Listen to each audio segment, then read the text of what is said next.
ሰላም ከመይ ጸንሑ ክቡራት ተኸታተልቲ ነዚ ሰዓት ዝሓረናዮም ሓጸርትን እዋናውን ዝወልናዮም ዜናታት ሕዝናልኩም መጺና ኣለና ንኽትከታተልና ድማ ንዕድም።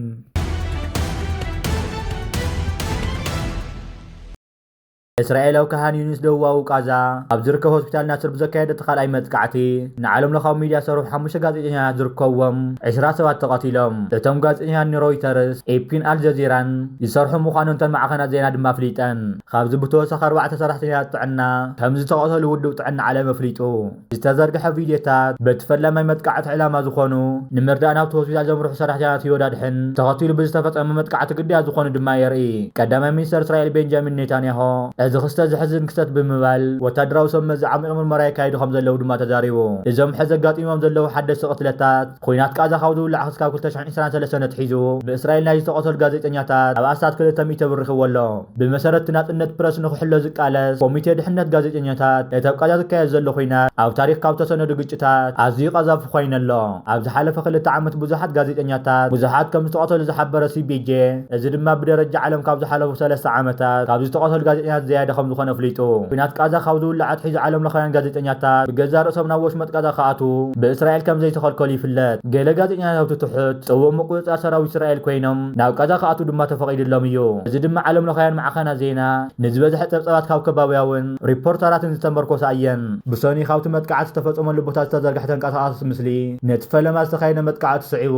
ኣብ ኣፍ ደገ ኣብ ደቡባዊ ቃዛ ዝዓበየ ሆስፒታል ደው ዝበለ ዶክተር ብደም ዝጸልቀየ ክዳውንቱ ሒዙ ንጋዜጠኛታት ከርኢ ድማ ይርአ። ኣብዚ ህሞት ሃንደበት መሳኹቲ ክሕምሸሹ ዝተገበረ እናታጓጉ ዝተሰምዑ ኣብቲ ሆስፒታል ዝነበሩ ሰባት ውሑስ ቦታ ንምርካብ ድማ ተጓየዮም። በቲ ነታጉ ዝተጎድአ ሓደ ሰብኣይ ካብቲ መሬት እናተፈሓኸ ካብቲ ቦታ መጥቃዕቲ ክወፅእ ክፍትን ይርአ።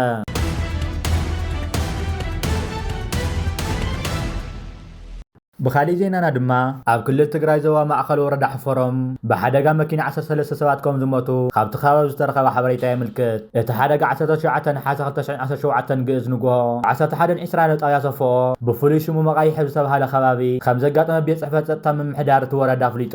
ኣዛዚት ቤት ጽሕፈት ፖሊስ ወረዳ ሕፈሮም ምክትል ኮማንደር ጸጋ ብርሃነ ኣብርሃ እቲ ሓደጋ ካብ ወረዳ እገላ ናብ እንትጨው ትጓዓዝ ዝነበረት ናይ ህዝቢ መጓዓዝያ ኣውቶቡስ ከም ዘጋጠመ ተዛሪቡ። ብመሰረት ዝተረኸበ ሓበሬታ ታቕጥቅጥ ዓይነት ኣውቶቡስ ካብቲ ቀንዲ መስመር ጽርግያ ወፂኣ ኣብ 80 ሜትር ዕምቆት ዘለዎ ገደል ምስ ኣተወት እያ ኣብ ልዕሊ ተሳፈርቲ ሞትን ጉድኣትን ኣጋጢሙ። ካብቶም ብሞት ዝተጎድኡ ብተወሳኺ ካልኦት ተሳፈርቲ ቀሊልን ከቢድን ማሕሰይቲ ከም ዘጋጠመም እውን እታ ኣዛዚት ተዛሪባ።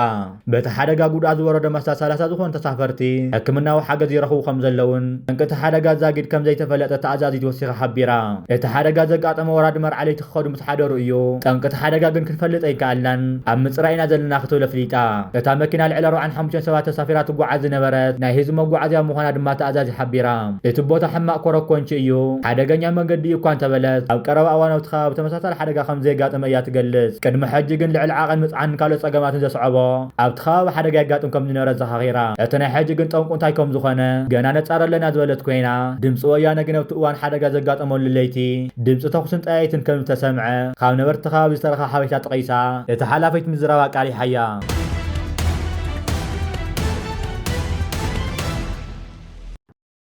ብኻሊእ ዜናና ድማ ፕሮጀክት ኖራ ቢሻ ኣካል ፕሮጀክት ዕደና ቢሻ ኣብ ኤርትራ ኮይኑ ዕላማን ተግባርን ዕደና ቢሻ ብወርቂ ብሩር ናሓስ ዚንጎ ዝኣመሰሉ ኣገደስትን ክቡራን ማዕድናት ዝሃብቶም ዓበይቲ እሳተ ጎመራ ሳይፕራታይድስ ዝሓዘ እዩ። ፕሮጀክት ህያው ኖራ ዘይነጻጸል ኣካል ናይቲ መስርሕ ዕደና ቢሻ ኮይኑ ህያው ኖራ ካልሲየም ኦክሳይድ ኣብ ዕደና ልሙድ ዝኾነ ኬሚካላዊ ውህደት ኮይኑ ኣብ መስርሕ ምሕንባስ ደረጃ ቁፅሪ ሃይድሮጅን ናይቲ ዘይተጻረየ ጽላት ንምቁፅጻር ኮይኑ እዚ ድማ ክቡር ሓጺን ካብ ጎሓፈ ካውሕ ንምፍላይ ወሳኒ መስርሕ እዩ። ፕሮጀክት ህያው ኖራ ዕደና ቢሻ ዝተኣማመን ውፅኢታት ቀረበ ኣገዳሲ ኬሚካል የረጋግጽ። እቲ ቦታ ነቲ ንብረትን ዕደና ቢሻ ካብ ርእሲ ከተማ ኣስመራ ንምዕራብ ስታት 150 ኪሎ ሜትር ርሒቆም ዝርከብ ኣብ ዞባ ኣልቃሽ ኣባርካ ይርከብ። እቲ ዕደና ብኩባንያ ዕደና ቢሻ ዝተኻየደ ኮይኑ ካብ 2019 ጀሚሩ ዋንነቱ እቲ ኩባንያ ብከምዚ ዝስዕብ ይዕድል። ኩባንያ ዕደና ዛጊድ 55 ሚእታዊት፣ ሃገራዊ ኩባንያ ዕደና ኤርትራ 45 ሚእታዊት። እቲ ምቁፅጻራዊ ቅርጺ ናይቲ ዋንነት መበገሲኡ ኩባንያ ዕደና ዛጊድ ናይቲ 60 ሚእታዊት ብጽሕት ናይቲ ዕደና ዝውንን ዝነበረ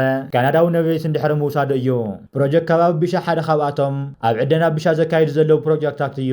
ኣብ ቀረባ እዋን ዝስርሑ ስራሕቲ ኣብ ጽገና መዋቕራዊ ምምሕያሽ ዘተኮረ ኮይኑ ንምውቃት ድሕነት ስርሒት ንምዕባይ ዝዓለመ እዩ። እዞም ፕሮጀክት እዚኣቶም ምምሕያሽ ምጥንኻር መስመራት መፋሰስ ማይ ምፍራይን ምዋሃድን ሓድሽ መስመራት ባይለር ዲዛይን ፋብሪካ ንምምሕያሽ ካቢኔታት ዳግማይ ምድላው ምፍራስን ምትካእን ኣረጊት መሳርሕታት እዚ ናይ ጽገና ልምዓትን ጻዕርታት እቲ መሳለጥ ያላ ይብላይም ኣብ ንጡፍ ኣጠቓቕማ ከም ዘለን በብእዋኑ ጽገና ከም ዝግበረሉ ዘመልክት ኮይኑ ኣብ ቦታ ቢሻ ንቐጻልነት ዕደናን ብምስራሕን ማዕድናት ንምድጋፍ እዩ።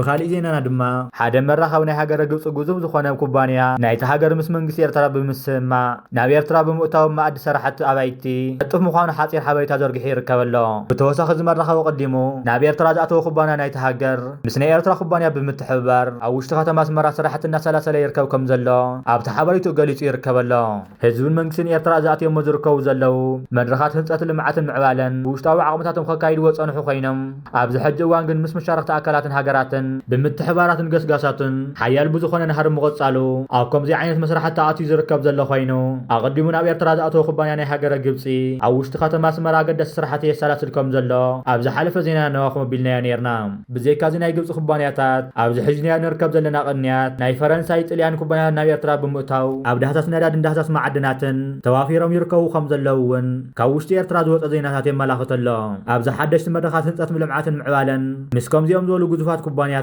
ናይ ወፃኢ ሃገራት ብምትሕብባር እቲ ነካይደ ዘለና ገስጋሳት ናሃሪ ከም ዝውስኽ ዘጠራጥር ኣይኮነን ኣብ ዝሓለፈ እዋናት ሚኒስተር ጉዳያት ወፃኢ ኤርትራ ኣቶ ዑስማን ሳልሕ ምስ ሚኒስተር ጉዳያት ወፃኢ ግብፂ ኣብ ዘካየዶ ናይ ቴሌፎን ርክባትን ዝርርባትን ሚኒስተር ጉዳያት ወፃኢ ግብፂ ኤርትራ ተካይደ ዘላ መደባት ህንፀትን ልምዓትን መንግስቲ ግብፂ ብጎና ብምዃን ክሕግዛ ምዃኑ ካልኣትዩ ምንባሩ ይዝከር እዩ ድሕሪ እዚ ናይ ቴሌፎን ርክባት እዩ እምበኣር እዚ ግዙፍ ኩባንያ ዝኾነ ናይ ሃገረ ግብፂ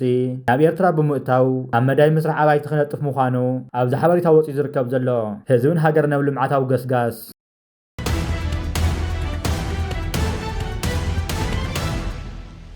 بخالي زيننا دما ناي إثيوبيا مراخوتات بأويو خا أما حوراو مراخوتات زنطفو دقفتا أبي قبص نقد فداسي إثيوبيا نمعناو تكايد زلا من قسقاسات عبزل على درجة بطيحة لو تركب زلا أوان بوغن سومالت مال وتدرات نتواراتن خمزة توزف اللت كوينو دحر زخونتات مخصاتو دما نيرترا نمعناون هزون منقس نيرترا فحفح نمبال أما حوراو مراخوتات قبص نقد فداسي إثيوبيا نمعناو تكايد زلا من قسقاسات إيرترا مريتا بايتان عدلاتن كيتهبا نيرترا محس انتاز أوعيتنا أوري وركبالو قبص سامينارات نودوات إيرترا ناو عساون باصعنتا صقعلا خاوتو غسا دما نقدو هداسي إثيوبيا خططقعو زلعله تخلو خمزله دحر زرغح زلو تنتانتاتن حبريتاتاتن يو ازم دغفت سرعت بلصقنا إيرترا تاريخاو سرحيت كيتفصم إيرترا مريتا وتادراو معسكر كيتهبا زبل صاوعيتا زقرو زلو ግብጽ በተደጋጋሚ ዋን ንግዱ ህዳሴ ኢትዮጵያ ተጥቋም ምዃና መጠንቀሳታት ክተውፅን ጸኒሓነላን እቲ ትማልና ውሽጥ መሬት ሶማሌ ዋፍሪያት ተትርከብ ዘላ ወታደራዊ ሓይል ነጥዋራትን ከዓ ንስርዓት ብልጽግና ናብ ዑዳን እቲ ይርከብ ኣብዚ ሕጂ ዋን ኤርትራ ንግብጽ መሬት ክትፈቅደላ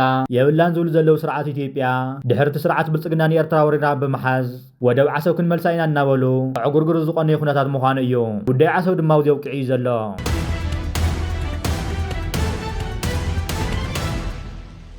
ኣብ ኤርትራ ብዙሕ ዘይተበርበረ ወርቂ ነዳዲ ዩራኒየም ከም ዘሎ ተገሊጹ ኣብ ኤርትራ ብዙሕ ዘይተበርበረ ወርቂ ነዳዲ ዩራኒየም ከም ዘሎ ክኢላ ስነ መሬት ዶክተር ሰይፈ በርሀ ገሊጹ ኣብ ኤርትራ ብዙሕ ዘይተበርበረ ወርቂ ነዳዲ ዩራኒየም ኣሎ ዝበለ ዶክተር ሰይፈ በርሀ ፕሮጀክት ዕደናን ከባብን ፈጻሚ ዳይሬክተር አንድያም ኣብ ኤርትራ ምስ ነበርቲ ኤሚሬት ዓረብ ሰፊሕ ዘተ ኣብ ዘካየደሉ እዩ